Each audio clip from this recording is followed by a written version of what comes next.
जो लोग हिंदुस्तान शब्द का इस्तेमाल करते हैं, मेरा ऐसा मानना है कि वहाँ भारतीय संविधान का अपमान कर रहे हैं, बाबा साहब का अपमान कर रहे हैं। तो यह बहुत स्पष्ट है संविधान में कि भारत में जो संविधान बना उसमें कहा गया कि India, it is India, Bharat, यह शब्द जो है भारतीय संविधान में लिखा गया है। कहीं पर भी हिंदुस्तान शब्द नहीं लिखा गया है और ये बड़े अफसोस का विषय है कि चाहे हमारे प्रधानमंत्री जी हों या अन्य पॉलिटिकल पार्टीज के लोग हों, अपने भाषणों में हिंदुस्तान शब्द का इस्तेमाल करते हैं। लाल किले की प्राचीर से भी हमारे प्रधानमंत्री जी ने कई बार अपनी स्पीच में इस बार हिंदुस्तान शब्द इस्तेमाल किया। कभी कभी वो भारत का भी इस्तेमाल करते हैं, है ना, लेकिन ये हिंदुस्तान जो शब्द लोग इस्तेमाल करते हैं वह भारत के संविधान के खिलाफ शब्द इस्तेमाल करते हैं।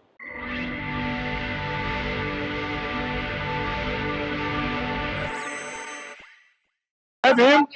मैं मेवालाल और आप देख रहे हैं बहुजन समय। साथियों, आज बाबा साहब का जो समता सैनिक दल है उसका 101वां दिवस, स्थापना दिवस मनाया जा रहा है। ये अम्बेडकर वो रानी झांसी रोड पे आया हो, तो उसी में मैं आया था तो समझने के लिए हमारे साथ सुप्रीम कोर्ट के एडवोकेट शांत प्रकाश जी हैं। इनसे समझूंगा कि आखिर क्या समझते हैं कि जो बाबा साहब का जो समता सैनिक दल है उसका स्थापना दिवस मनाने का उद्देश्य क्या है, और आने वाले जो 9 अक्टूबर का मानवर काशीराम जी का परिनिर्वाण दिवस बड़े जोर शोर से लखनऊ में बीएसपी और चंद्रशेखर आजाद दोनों मना रहे हैं, कैसे देखते हैं? सर, सबसे पहले आपको नमो बुद्धाय, जय भीम। नमो बुद्धाय, जय भीम।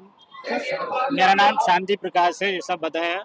और मैं सुप्रीम कोर्ट में एडवोकेट ऑन रिकॉर्ड हूँ और डॉक्टर बी.आर. अम्बेडकर अखिल भारतीय अनुसूचित जाति जनजाति विकास संगठन का मैं राष्ट्रीय अध्यक्ष हूँ। आज बड़ी खुशी की बात है कि बाबा साहब के द्वारा बनाया गया समता सैनिक दल, जिसका 101वां महोत्सव मनाया जा रहा है यहाँ पर, और बाबा साहब ने 24 सितंबर 1924 में इसकी स्थापना इसी जगह पर की थी। बाबा साहब का बहुत बड़ा योगदान रहा हम लोगों की तरक्की में, हम लोगों के उत्थान में, इसलिए यह पूरा समाज बाबा साहब का ऋणी है। और बहुत खुशी की बात हुई कि आज जो लोग यहाँ पर पधारे हैं, जिन्होंने अपने अपने विचार दिए हैं और अपनी एकता का परिचय दिया है, वह सब धन्यवाद के पात्र हैं। सर, मेरा आपसे सवाल है, आप एक सुप्रीम कोर्ट के एडवोकेट हैं, तो आपसे बेहतर कौन समझा सकता है कि सर जिस तरह से आज मानवर बाबा साहब का ये 101 स्थापना दिवस मना रहे हैं समता सैनिक दल का, ऐसे तो अनेकों संगठन बने हुए हैं, तो इस तरह से जो अनेकों संगठन बना है लेकिन कोई ताकत नहीं दिख रहा है, क्या कारण लग रहा है? ये गुटों में बटा हुआ है समाज, या बाबा साहब के नाम से करोड़ों संगठन बने हुए हैं? क्या कारण है, कोई मजबूती नहीं आ रही है? बहुत अच्छा प्रश्न किया है आपने कि बाबा साहब के बनाया हुआ संविधान, बाबा साहब के द्वारा बनाया हुआ ये समता सैनिक दल, और आज भारत में बाबा साहब के नाम पर बहुत सारे संगठन बन रहे हैं, लेकिन जहाँ तक मैं समझ पा रहा हूँ कि यह संगठन समता सैनिक दल बाबा साहब के द्वारा बनाया गया बहुत पुराना संगठन है। सच है, जैसा कि आपने कहा कि आज बहुत सारे लोग समता सैनिक दल में भी डिफरेंट जगह से अपने को क्लेम कर रहे हैं कि समता सैनिक दल के असली अनुयायी हम, लेकिन दुख का विषय है कि भारत में हम इतनी बड़ी ताकत में होते हुए भी भिन्न भिन्न संगठनों में बटे हुए हैं, और उसका मैं जहाँ तक समझ पा रहा हूँ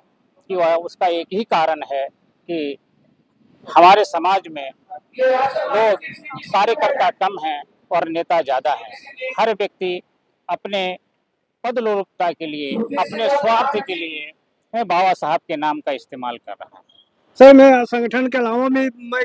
बता सकता हूँ कि चाहे कोई भी पार्टी हो, चाहे कांग्रेस हो, बीजेपी हो, बहुजन समाज पार्टी हो, आजाद समाज पार्टी, जो कई जो राष्ट्रीय पार्टियां हैं वो भी बाबा साहब का गुणगान करती हैं, लेकिन विचार पर ताला लग जाता है, उनका विचार कोई बात नहीं करता। जो मोदी साहब है वो विदेश जाते हैं कि मैं कहता हूँ बुद्ध के देश से आया हूँ, लेकिन भारत में आज बुद्ध का नाम लुप्त है, बाबा साहब का नाम लुप्त है, या जय श्री राम का उद्घोष किया जाता है। तो कैसे देखते हैं ये सब विचारधारा, बाबा साहब का संविधान, बाबा साहब का विचार मरणासन पे है, लेकिन दूसरी तरफ सब बाबा साहब का गुणगान कर रहे हैं। देखिए, लोग अपने स्वार्थ के लिए, जब जैसे आपने कहा कि बाहर जाते हैं तो कहते हैं कि हम बुद्ध की धरती से आए हैं, और बाबा साहब का हर जगह नाम भी लेते हैं, लेकिन ये बड़ा दुख का विषय है कि वह लोग बाबा साहब की विचारधारा के विपरीत काम करते हैं। और यही कारण है, जैसा आपने प्रश्न किया, कि जितनी पॉलिटिकल पार्टीज हैं वहाँ बाबा साहब का हर पॉलिटिकल पार्टी नाम लेती है, और हर पॉलिटिकल पार्टी अपने जो लोग होते हैं इस वर्ग के, उनको चुनाव लड़ाने का भी काम करते हैं। लेकिन होता क्या है, जब वो चुन करके जाते हैं तब बाबा साहब की बात नहीं करते हैं, इस समाज की बात नहीं करते हैं, क्योंकि वह उस पार्टी के दिशा निर्देशों से बंधे होते हैं और उसकी जो विचारधारा है उस पर ही वो सिर्फ काम करते हैं। ये बड़ा दुख का विषय है। सर, मैं आपसे जानना चाहता हूँ एडवोकेट के नाते, आप हमारे दर्शकों को समझाइए कि आपने संविधान तो पढ़ा होगा, और राहुल गांधी संविधान लेकर, अखिलेश यादव भी संविधान लेकर जगह जगह घूम रहे हैं, लेकिन बार बार राहुल गांधी कहते हैं मैं हिंदुस्तान की बात करते हैं। क्या उस संविधान में हिंदुस्तान है जो बार बार भारत का संविधान लेते हैं लेकिन हिंदुस्तान हिंदुस्तान का प्रचार करते हैं? ये बड़ा दुख का विषय है कि जो संविधान की बात करते हैं, संविधान को अपने हाथ में लेकर के जनता को दिखाते हैं कि देखिए हम इस भारतीय संविधान का पालन करते हैं और बाबा साहब के अनुयायी हैं, लेकिन वास्तव में वहाँ जब हिंदुस्तान शब्द इस्तेमाल करते हैं, इससे बहुत स्पष्ट है कि उनकी विचारधारा बाबा साहब की विचारधारा से भिन्न है। वहाँ बाबा साहब के विचारों पर काम नहीं करते हैं। और जैसा कि आपने प्रश्न किया कि क्या भारत के संविधान में यह हिंदुस्तान शब्द है, ये बिल्कुल भी हिंदुस्तान शब्द नहीं है। जो लोग हिंदुस्तान शब्द का इस्तेमाल करते हैं, मेरा ऐसा मानना है कि वहाँ भारतीय संविधान का अपमान कर रहे हैं, बाबा साहब का अपमान कर रहे हैं। तो यह बहुत स्पष्ट है संविधान में कि भारत में जो संविधान बना उसमें कहा गया कि India, it is India, Bharat, यह शब्द जो है भारतीय संविधान में लिखा गया है, कहीं पर भी हिंदुस्तान शब्द नहीं लिखा गया है। और ये बड़े अफसोस का विषय है कि चाहे हमारे प्रधानमंत्री जी हों या अन्य पॉलिटिकल पार्टीज के लोग हों, अपने भाषणों में हिंदुस्तान शब्द का इस्तेमाल करते हैं। लाल किले की प्राचीर से भी हमारे प्रधानमंत्री जी ने कई बार अपनी स्पीच में इस बार हिंदुस्तान शब्द इस्तेमाल किया। कभी कभी वो भारत का भी इस्तेमाल करते हैं, है ना, लेकिन ये हिंदुस्तान जो शब्द लोग इस्तेमाल करते हैं वह भारत के संविधान के खिलाफ शब्द इस्तेमाल करते हैं। सर, मैं आपसे जानना चाहता हूँ, क्योंकि हमारे दर्शकों को तो ये पता होना चाहिए, मैं डिबेट में भी देखता हूँ बड़े बड़े चैनल वाले भी कई शब्द जो गैर संबंधित शब्द, हरिजन शब्द वो यूज करते हैं कि हरिजन बस्ती में जाता हूँ, हरिजन का मुख्यमंत्री भी प्रयोग करते हैं। हरिजन शब्द और जो दलित शब्द है और जो हिंदुस्तान शब्द है, इस शब्द को हमारे दर्शकों को समझाए। ये जो अगर कोई हरिजन शब्द कहता है तो क्या आपको उसको हमारे दर्शकों को समझाएंगे हरिजन शब्द गाली है, क्या है, उसको यूज करना चाहिए नहीं करना चाहिए? देखिए, यह शब्द गांधी जी ने भारतवर्ष में फैलाया कि भाई इस वर्ग के लोग, जो बाबा साहब सक्रिय रूप से हम लोगों के लिए आंदोलन कर रहे थे, तो हम लोगों को ये तो गैर संवैधानिक है। मैं बता रहा हूँ कि जब गांधी जी इस शब्द को लाए और इसके ऊपर लड़ाई लड़ी गई और तत्वगत्वा ये बात खारिज कर दी गई कि हरिजन जो शब्द है वह गैर कानूनी है, इसका इस्तेमाल नहीं किया जा सकता है। और उसका गवर्नमेंट ऑफ इंडिया की तरफ से नोटिफिकेशन भी जारी हुआ कि आज के बाद जो है अब कोई जो है हरिजन शब्द इस्तेमाल नहीं करेगा। तो एक तरह से जो लोग हरिजन शब्द का इस्तेमाल कर रहे हैं वह गैर कानूनी है। और जहाँ तक मैं समझ रहा हूँ कि वह एक संवैधानिक जो व्यवस्था है भारत की, उसके ऊपर कुठाराघात है। हम लोगों को भ्रमित करने का एक शब्द इस्तेमाल किया जाता है, इस शब्द का कतई इस्तेमाल नहीं होना चाहिए। सर एक चीज हो, मैं हमें दर्शकों को समझाइए, गांव देहात में हमारा जो बहुजन समाज है, अनपढ़ गंवार है, उसको कुछ पता नहीं, चिट्ठी लिखना नहीं आता। अगर अगर कोई सबल उसको साथ प्रताड़ित करता है, गाली गलौज करता है, तो SC/ST एक्ट को लगाने के लिए क्या शब्द यूज करें ताकि वो थाने में जो पुलिस वाला वो भी आनाकानी करता है, तो क्या लिखें एप्लीकेशन में जो SC/ST एक्ट आसानी से लग जाए? SC/ST एक्ट है 1989 का, prevention of atrocities on schedule caste act 1989 है। उसमें प्रावधान है, एक वर्ग है शेड्यूल कास्ट, शेड्यूल ट्राइब, और दूसरे वर्ग को उन्होंने नॉन SC नॉन ST शब्द इस्तेमाल किया है। उसमें कोई भी जो है SC/ST के अलावा जो कोई व्यक्ति है, वह अगर कोई भी गैर कानूनी काम करता है, गाली गलौज करता है, नहीं या सर, मैं ये समझाना हमें तो समझाओ, SC/ST एक्ट कैसे लगता है और क्या एप्लीकेशन में लिखे ताकि SC/ST लग जाए, पुलिस वाला आनाकानी न कर पाए। SC जो एक्ट है उसके अंतर्गत अगर वास्तव में किसी के खिलाफ कोई भी अन्याय होता है, एट्रोसिटीज होती है, अन्याय जो है ना, उसमें जो परिभाषा दी गई, बहुत सारे जो है अन्याय बताए गए हैं, जिसमें छुआछूत से लेकर, खान पीन से लेकर, पानी कुएं पे न भरने देना, हाँ, और किसी की संपत्ति को हड़प लेना, हाँ, ये है सारे, बहुत सारे उसके अंतर्गत अधिकार दिए गए हैं कि अगर किसी के साथ इस तरह की एट्रोसिटीज होती है तो वहाँ जाकर के अपनी थाने में रिपोर्ट दे सकता है, और यह जो है गैर जमानती है, उसके ऊपर नहीं तुरंत सर, ही। मेरे सवाल का उत्तर हमें दर्शकों को समझाइए। मैं ये कर रहा हूँ कि कई पुलिस वाले भी आनाकानी करते हैं, SC/ST नहीं दर्ज करते, तो एप्लीकेशन में कौन सा ऐसा शब्द है अगर वो लिख देंगे तो SC/ST एक्ट लगाना जरूरी हो जाएगा? देखिए, उसके अंतर्गत मैंने जैसे बताया हाँ, कि जो परिभाषित किया गया है, उसके अंदर जो परिभाषा दी गई है, हाँ,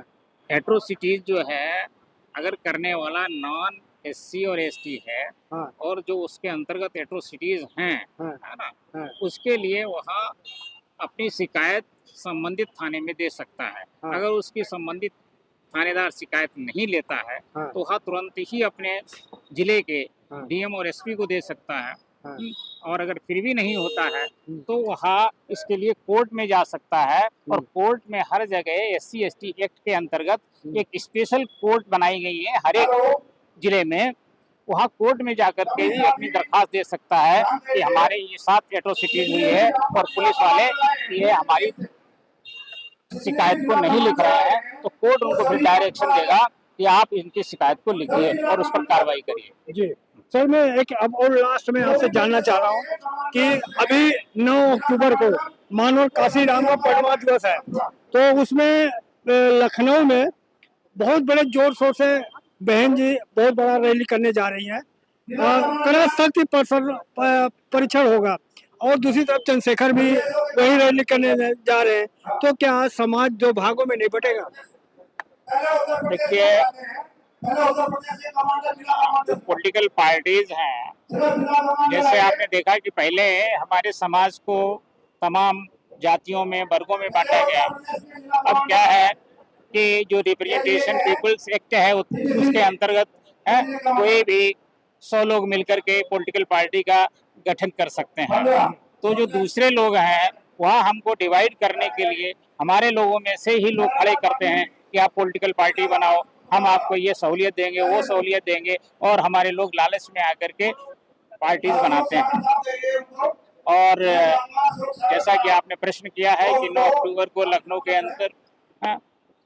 बहन मायावती जी बहुत बड़ी रैली करने जा रहे हैं, और वहीं चंद्रशेखर जी भी अपनी रैली करने जा रहे हैं। तो मेरी तो यही गुजारिश है दोनों लोगों से कि यह लोग मिलकर के एक जगह पर रैली करें, जिससे समाज को एक सही संदेश जाए कि बाबा साहब के परमानेंट काशीराम जी के अगर सही अनुयायी हैं तो इनको इकट्ठा होकर के कार्यक्रम करना चाहिए। सवाल है, पहल कौन करेगा ये खोलने का?